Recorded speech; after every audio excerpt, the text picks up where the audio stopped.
मोहतरम नाज़रीन व सामईन अस्सलामु अलैकुम वरहमतुल्लाहि वबरकातुहू। इस्तक़बाल है आपका हमारे यूट्यूब चैनल में। अगर आप चैनल पर नए हैं तो चैनल को सब्सक्राइब करके बेल आइकन ज़रूर दबाएँ।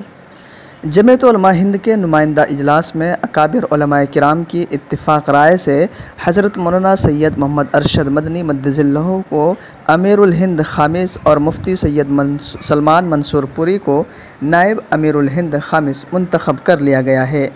इत्तलात के मुताबिक इजलास में जमीयत उलमा हिंद के नौमुंतख़ब सदर मौलाना सैयद महमूद असद मदनी ने मौलाना सैयद अरशद मदनी उस्ताद हदीस दारुल देवबंद के नाम की तजवीज़ पेश की, जिसको मुहतमिम दारुल देवबंद हज़रत मौलाना मुफ्ती अबुल क़ासिम नौमानी और दारुल देवबंद के मौक़र असातिज़ा किराम ने अपनी तायीद पेश की।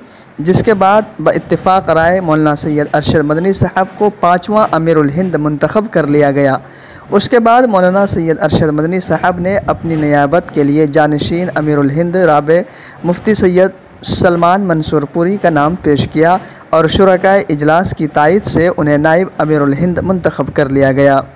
वाज़ेह हो कि अमीरुल हिंद अव्वल मुहद्दिस कबीर अबुल मआसिर हज़रत मौलाना हबीबुर रहमान आज़मी, अमीरुल हिंद सानी मौलाना सैयद असद मदनी, अमीरुल हिंद सालिस मौलाना मरग़ूबुर रहमान, अमीरुल हिंद राबे मौलाना क़ारी सैयद उस्मान मंसूर पुरी रहे और 5वीं अमीरुल हिंद के तौर पर मौलाना सैयद अरशद मदनी साहब दामद बरकातुहुमुल आलिया को मुंतख़ब कर लिया गया। जी हाँ दोस्तों, आपसे गुजारिश है इस वीडियो को ज़्यादा से ज़्यादा शेयर करें और कमेंट में अपनी राय ज़रूर दें।